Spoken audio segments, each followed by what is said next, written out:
Hello dear student, कैसे हैं? मैं नीलकमल सर उपस्थित हुआ अपने official YouTube channel Purvanchal career classes पर लेकर यूएस की क्लास एनसीईआरटी सार संग्रह में आज हम नए चैप्टर का अध्ययन करेंगे। आज हम नए चैप्टर का अध्ययन करेंगे और ये चैप्टर, इस चैप्टर से बहुतों बार क्वेश्चन आया हुआ है, जिसका शीर्षक है जड़ों का जाल। जड़ों का जाल, जड़ यानी कि रूट जो होती है किसी भी पौधे के लिए वेरी इंपॉर्टेंट होती है, बहुत ही महत्वपूर्ण अंगों में से एक होती है जड़ या रूट। इसके कार्य क्या होते हैं? पौधों को सहारा देना, जमीन से खनिज पदार्थों को अवशोषण करना, जमीन से पानी को अवशोषित करना, जिससे कि पौधा जो है वो जीवित रहता है। तो आज बड़ा ही रोचक चैप्टर लेके आए हैं जिसका शीर्षक है जड़ों का जाल। तो आप बने रहिए हमारे official YouTube channel Purvanchal career classes के ऑनलाइन प्लेटफॉर्म पर अंत तक, और इस चैप्टर से अनेकों बार प्रश्न बने हैं और भविष्य में भी बनने की संभावना है, खासकर सीटेट के लिए। तो आइए अध्ययन करते हैं अपने नए चैप्टर का, जिसका टाइटल है जड़ों का जाल। क्या है जड़ों का जाल? इसके बारे में देखते हैं क्या इस चैप्टर में वर्णन हुआ है। अब्दुल छुट्टी के दिन बगीचे की देखभाल में अपने अब्बू की मदद करने गया। अब्बू आज मटर की क्यारियों में से सूखे पत्ते और जंगली घास निकालकर एक जगह जमा कर रहे थे। अब्दुल भी पास की एक क्यारी में से घास खींचने लगा। वह घास के पौधों को आसानी से नहीं खींच पा रहा था। 2-3 घास के पौधे खींचते ही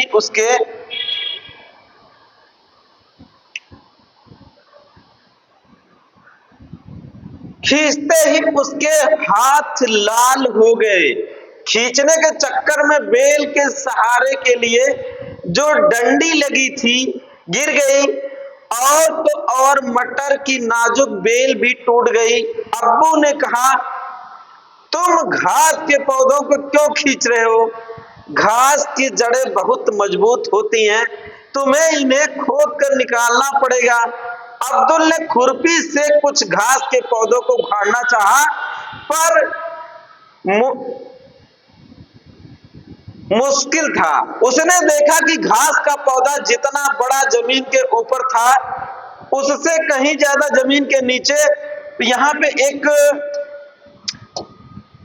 लाइन मिली है पौधे के बारे में। घास का पौधा जितना बड़ा जमीन के ऊपर था, उससे कहीं ज्यादा जमीन के नीचे फैला हुआ था। इससे ये जो आपको सेंटेंस दिया गया है, ये जो वाक्य दिया गया है, इसके बारे में जब आप पढ़ रहे हैं तो आपके दिमाग में या पीछे प्रीवियस का जो पेपर हुआ है उसको उठाएंगे तो उसमें इससे प्रश्न आए हुए हैं। इस पॉइंट से फिलहाल आप अंत तक बने रहिए और वो चीज हम आपको दिखाएंगे जिसका कि जो बार बार आया हुआ है सीटेट में, तो वो इस वीडियो में हम उसके जिक्र करेंगे। लेकिन आप अंत तक बने रहिए हमारे ऑफिशियल यूट्यूब चैनल पर। आगे इसमें क्या कहता है, घास का छोटा सा पौधा भी आसानी से क्यों नहीं निकल पाया, जबकि मटर की बेल के सहारे के लिए लकड़ी लगी डंडी एक झटके में गिर गई। क्योंकि जो लकड़ी लगी थी बेल के सहारे के लिए, उसमें रूट यानी कि जड़ नहीं था। अगर जड़ होता तो यकीन मानिए कि वो गिरती नहीं डंडी। लेकिन घास जो होती है उसमें जो है उसमें जड़ें होती हैं और जो उसको सहारा देने का काम करते हैं। इसकी वजह से जल्दी घास उखड़ नहीं रही थी।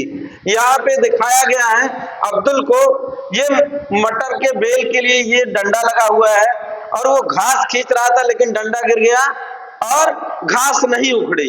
क्यों गिर गया? क्योंकि जो डंडा लगा हुआ था बेल के सहारे के लिए, तो वो उसमें रूट नहीं थी, जड़ नहीं थी।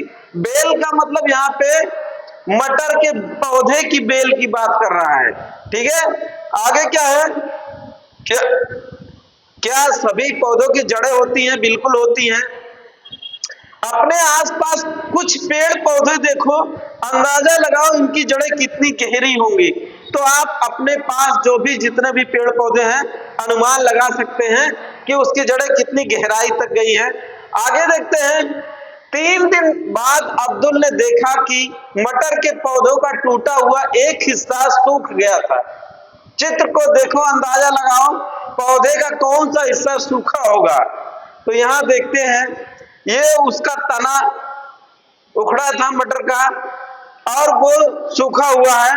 ठीक है, तना उसका उखड़ा हुआ था और वो हाथ में पकड़ा हुआ वही उसका टूटा हुआ है।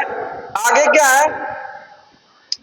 अब्दुल को याद आया कि सलाद के लिए कुछ मूलियां निकालनी है। अब्दुल मूलियां उखाड़ने लगा। उसने सोचा, क्या ये भी जड़ें हैं? अभी अब्दुल ने कुछ ही मूलियां उखाड़ी थी कि बहुत तेज आंधी बारिश होने लगी। क्या होने लगी? आंधी और बारिश होने लगी। उसके बाद क्या हुआ? उन्होंने मूलियों को उठाया और घर की ओर भागे। वे अभी घर पहुंचे ही थे कि अचानक आंगन में खड़े नीम के पेड़ की टहनी टूटकर गिर गई। अब्बू बाल बाल बचे। वे दोनों अम्मा के साथ चाय पीने बैठ गए। कौन कौन? अब्दुल और उसके अब्बू। अब्बू बोले पौधे सूखे जा रहे थे, अब बारिश हो गई है सो हमें पौधों को पानी देने की जरूरत नहीं है। अब हम आराम से बैठकर लूडो खेल सकते हैं।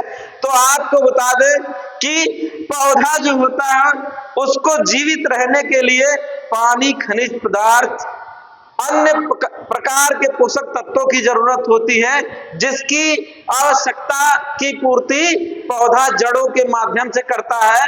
वह यही जिक्र यहाँ पे हुआ है कि बारिश आ गई, अब सींचने की या सिंचाई करने की जरूरत नहीं है। क्यों? क्योंकि बारिश के पानी से पौधे जो मटर का फसल है उसका वो सिंचित हो गया, सींचा गया। ठीक है, इस वजह से खुशी में ये लूडो खेल रहे हैं। दूसरी चीज, इस टॉपिक से प्रश्न पीछे बने हैं, उसमें कई फसल जो होती है ना उसमें कई सब्जियों का नाम दे देगा और दिया हुआ है पीछे के प्रश्नों में। उससे पूछता है कि निम्नलिखित में से कौन से तना है और कौन से जड़ है। तो उसमें आपके कुछ ऐसे सब्जी होंगे जिनका तना हम लोग खाते हैं और कुछ ऐसी सब्जियां हैं जिसका हम लोग जड़ को खाते हैं। दोनों को मिलाकर कूट रचित प्रश्न पीछे बना हुआ है और वेरी इंपॉर्टेंट ये टॉपिक है, यहां से कई बार प्रश्न बने हुए स्टेटेड में। तो आगे देखते हैं क्या है। तुम क्या सोचते हो कि तेज आंधी के बावजूद नीम का पेड़ क्यों नहीं गिरा? इसलिए नहीं गिरा क्योंकि जो नीम का पौधा होता है घास की तुलना में उसकी जड़ें काफी गहराई तक होती हैं और काफी दूरी में होती है, जो उसको सहारा देने का काम करती हैं। आगे क्या दिया हुआ है? मुरझाए हुए पौधों को पानी देने से उनकी पत्तियां फिर से हरी हो जाती है। कैसे? हमने आपको पहले ही बताया था कि जीवित जो पौधा होता है उसके लिए भी पानी आवश्यक होता है। जब वो पानी नहीं पाता तो वो क्या करता है? सूख जाता है।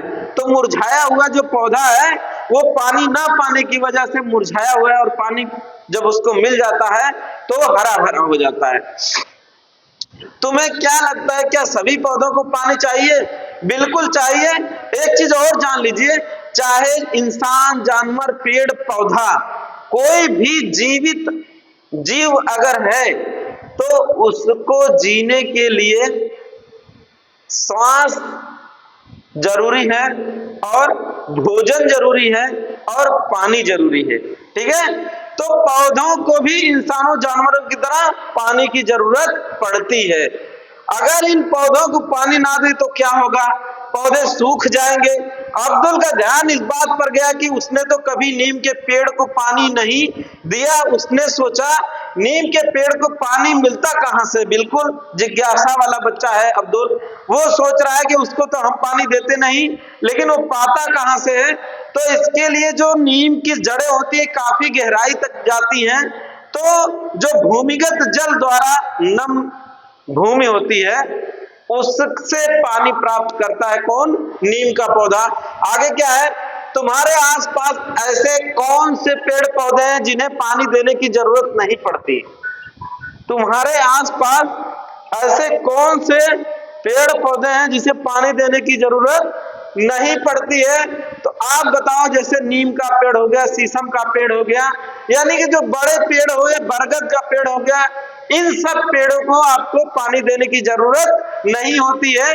इनकी जड़ें काफी गहराई तक रहती हैं, चली जाती हैं, जिससे कि ये स्वतः पानी प्राप्त कर लेते हैं। आगे क्या है? अब्दुल को यह सोचकर आश्चर्य हुआ, क्या मूली भी जड़ है? बिल्कुल है। ये यहीं से प्रश्न पूछता है, जो दिया हुआ है ये फिगर, इस फिगर से प्रश्न पूछता है आपसे। और इसमें पूछा है कि नीचे दिए चित्र को देखो, पता लगाओ कि इनमें कौन सी सब्जी पौधे की जड़ है। ये मोस्ट इंपॉर्टेंट है। यहां से एक कूट मिलान का प्रश्न पूछता है, कभी कभी वन लाइनर प्रश्न भी पूछता है, जिसमें जड़ों के साथ साथ कोई तना दे देगा। ऐसे प्रश्न कई बार आए हैं, इसलिए हम कह रहे हैं कि आप अंत तक बने रहिए। इससे भी रोचक आगे चीजें हैं, तथ्य हैं, जिससे प्रश्न बने हुए हैं। आइए देखते हैं। बैंगन इसमें दिखाया हुआ है, क्या है? ये है बैगन है। ये क्या है? ये फल है, ठीक है। ये क्या है? गाजर है। ये क्या है? जड़ है, ठीक है। ये लौकी है। ये क्या है? फल है, ठीक है। ये आपका फूल गोभी है, ठीक है। ये क्या है? ये फूल है, ठीक है। ये क्या है? ये कौन सा पौधे का फल है? ये आपका कद्दू है। कद्दू क्या है? कद्दू या कोहड़ा है। ये आपकी पत्ता गोभी है, ठीक है। ये क्या है? पत्ता गोभी है, तो पत्ता है ये पत्ता। ये क्या है आपका? इसे क्या कहा जाता है? चुकंदर है ये। ये क्या है? जड़ है। ये क्या है? जड़ है, ठीक है। ये क्या है? खीरा है। ये क्या है? फल है। ये टमाटर है। क्या है ये? फल है। ये क्या है? मूली है। और ये है जड़। तो आप देख रहे हैं, एक जड़ यहां पे मिली, दूसरी जड़ यहां पे मिली, तीसरी जड़ यहां पे मिली, और इन्हीं जड़ों को पूछता है क्रम में।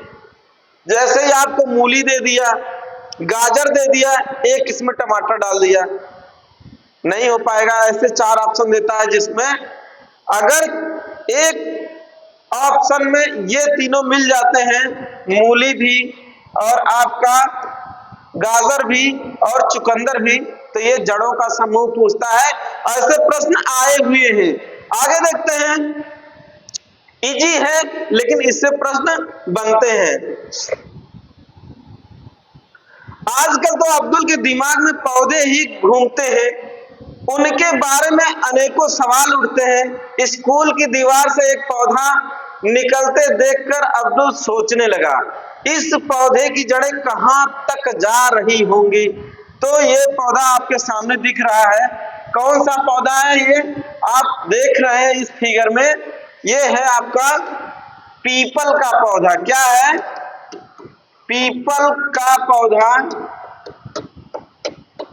आमतौर पे इसको आप देखेंगे दीवारों पे भी, पेड़ों के ऊपर भी ऐसे पौधे स्वतः उग जाते हैं। कैसे? इनके बीज बीज प्रकीर्णन की वजह से, और इनके बीज एक स्थान से दूसरे स्थान तक चिड़ियों के द्वारा जाते हैं। इनके फल को चिड़ियां खाती हैं, फिर जब वो बीट करती हैं या मल त्यागती हैं तो उसमें इनके बीज जो होते हैं वो सुरक्षित होते हैं, और पानी वगैरह जब मिलता है, उनके अनुकूल जलवायु होती है तो वो उग जाते हैं, स्वतः ही उग जाते हैं। इसी का वर्णन किया हुआ है। ये पीपल का वृक्ष है। इसकी जड़ों को पानी कहां से मिलता है? तो वर्षा का पानी मिलता है, और इनकी जड़ें काफी गहरी होती हैं, इस वजह से वहां से पानी ले लेते हैं। यह पौधा कितना बड़ा होगा? यह पीपल का और बट का पौधा बहुत विशाल पौधा होता है। दीवार का क्या होगा? दीवार टूट जाएगी। और क्या है? सामने के चित्र में दिखाए गए पौधों को पहचानो और नाम बताओ। तो इसका नाम हमने बताया क्या है? पीपल का पौधा है। पीपल का पौधा, पाकड़ का पौधा और बट का पौधा, ये बड़े विशालकाय होते हैं, छायादार भी होते हैं। पौधा, यहाँ पे इंपॉर्टेंट चीज यहाँ पे है, इसको भी आप जानते रहिए। पौधे जड़ों द्वारा पानी कैसे लेते हैं? तो आप नाम सुनेंगे जाइलम और फ्लोएम। क्या? जाइलम और फ्लोएम, ठीक है। ये इनके द्वारा क्या होता है? पौधे जो है पानी अवशोषित करते हैं। क्या करते हैं? पानी अवशोषित करते हैं। ये जड़ से अवशोषित करता है, और ये उनके वेन्स में यानी नसों में या उनके अन्य भागों में, तनों वगैरह भागों में फ्लो करता है। फ्लो मतलब बहाव करता है अन्य भागों में पौधे के, और जड़ से जो आता है ये जाइलम है। जाइलम द्वारा जड़ से पानी अपना अवशोषित करता है पौधा, और फ्लोएम के द्वारा अन्य भागों में पानी को और खनिज पदार्थों को भेजा जाता है। तो इसको भी आप नोट करते रहिएगा, जाइलम और फ्लोएम। या इस उम्र के बच्चों के लिए समझना कठिन है, फिर भी यह आवश्यक है कि उन्हें इस बारे में सोचने के अवसर दिए जाएं। बच्चों का चिंतन अलग स्तर का होता है, जरूरी है कि उनके विचार भी सुने, बिल्कुल सुना जाए, ठीक है। ये पेडागॉजी से संबंधित टॉपिक थी। आगे देखते हैं। ये पूछ रहा है, क्या तुमने कभी किसी दीवार की दरार से कोई पौधा उगते हुए देखा? तो हमने बताया वो पीपल का या बट का ही पौधा ज्यादातर होता है, ठीक है। कुछ प्रश्न बताओ, अपने बड़ों से उनके उत्तर पता करो। उस पौधे का नाम बताओ, पता करो जिसे तुमने देखा है, ठीक है। अब्दुल ने देखा कि रास्ते में एक बहुत बड़ा पेड़ गिरा हुआ था। उस पेड़ की कुछ टूटी हुई जड़ें भी दिखाई दी। उसे अपने घर का नीम का पेड़ याद आ गया। उसने सोचा, क्या इतने बड़े पेड़ को किसी ने उखाड़ा होगा या अपने आप ही गिर गया? तो बिल्कुल ये जो है हवा के झोंकों की वजह से या तूफान की वजह से या बारिश और हवा दोनों की वजह से ये गिरा होगा पौधा। और क्या है, यह पेड़ कितना पुराना होगा? तो ये तो उसका वलय देख के आप बता सकते हैं कि वो कितना पुराना होगा। और क्या है, ये एक पौधा दिखाया गया है जो सीमेंट से चारों तरफ क्या है ढका हुआ, उसके बारे में पूछ रहा है। चित्र में देखो कैसे पेड़ के चारों तरफ की जमीन सीमेंट से पक्की की गई है। इसे बारिश का पानी कैसे मिलता है? तो जहां पे सीमेंट नहीं होता है उसके पौधों के जड़ों के आसपास का भाग सीमेंटेड है और दूर दराज का भाग नहीं। तो जो वर्षा का पानी होता है वो जमीन के द्वारा अवशोषित होता है। तो ऊपरी सतह पे ये सीमेंट लगा हुआ है, लेकिन नीचे जो जमीन है वो ऑलरेडी पानी सोखी हुई है, वहां से पौधा पानी प्राप्त करता है। इस पेड़ पर कौन कौन से पक्षी रहते हैं? तो तमाम प्रकार के, कौवा हो गया, ऊंची डालों पे बनाता है अपना घोंसला, वीवर हो गया, ठीक है, और गौरैया हो गया, मैना हो गया। तो तमाम प्रकार की पक्षियां जो पेड़ों के ऊपर अपना घोंसला बनाती हैं। क्या कभी तुमने कोई बड़ा पेड़ गिरा हुआ देखा? उसे देखकर तुमने क्या सोचा होगा? यही सोचा कि उसकी जड़ कैसे टूट गई, कम गहरी थी जड़, ठीक है। और क्या है, देखो यहाँ पे एक वो बताया गया है, कानून के बारे में बताया कि सड़क पर बिजली के खंभे के पास एक इतना लंबा घना पेड़ था कि बल्ब की रोशनी भी नहीं आ रही थी, इसलिए लोगों को उसकी छटाई की जरूरत हुई। ऐसा करने के लिए भी लोगों को इलाके के सरकारी दफ्तर से लिखित मंजूरी लेनी पड़ी। यानी कि आप हरा पेड़ को नहीं काट सकते हैं बगैर प्रशासन के मंजूरी के। अगर प्रशासन की मंजूरी नहीं है, आप पेड़ काटते हुए पाए जाएंगे तो आपके खिलाफ विधिक कार्रवाई की जा सकती है। आगे क्या है, ये एक बट का पेड़ है। देखो बट का पेड़ है, बट मतलब बरगद जो हमारा नेशनल ट्री है उसको दर्शाया गया है। इसके बारे में भी कई बार प्रश्न पूछा हुआ है सीटेट, तो आइए देखते हैं इसके बारे में क्या दिखाया गया है, ठीक है। क्या तुमने कभी कोई ऐसा पेड़ देखा है जिसकी जड़ें टहनियों से लटकती हुई हैं? यही वो पॉइंट है जहां से प्रश्न पूछा हुआ है कि क्या तुमने कोई ऐसा पेड़ देखा है कि जिसके जड़ें टहनियों से लटकती हुई है? तो ये बरगद के बारे में बात कर रहा है, बट वृक्ष के बारे में बात कर रहा है। ये है उसका पेड़, और यहाँ से देखिए क्या है, ये सब लटकी हुई जो है जड़ें हैं, और इसमें इसको पकड़कर बच्चे झूला झूल रहे। यहाँ से प्रश्न पूछा हुआ है और कई बार पूछा हुआ है, इसको भी आप नोट कर लीजिएगा। आगे क्या है, ये आपको प्रयोग करने के बारे में बताया है कि आप एक कांच का ग्लास लीजिए, उसके ऊपर आप रुई रख लीजिए, उसके ऊपर बीज को रखिए, सरसों की बीज का, ठीक है। क्या एक प्रयोग के बारे में बताया है, हालांकि उससे कहने का तात्पर्य है कि जड़ें कैसी होती हैं उसके बारे में बताया गया है। आप स्वयं प्रयोग करके देखिएगा, ठीक है। और जो इस टॉपिक का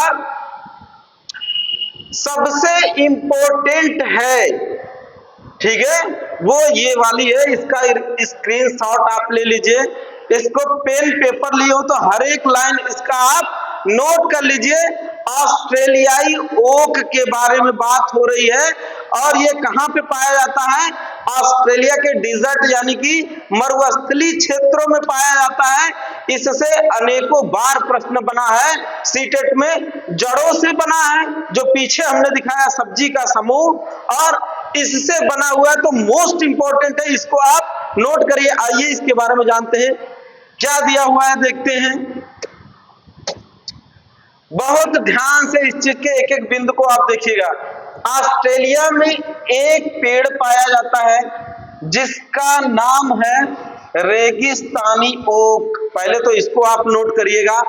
इसकी ऊंचाई तुम्हारी क्लास की दीवार के लगभग होती है। क्या होती है? अपने क्लास के दीवार के जो दीवार होती है उसके लगभग होती है। पत्तियां बहुत ही कम।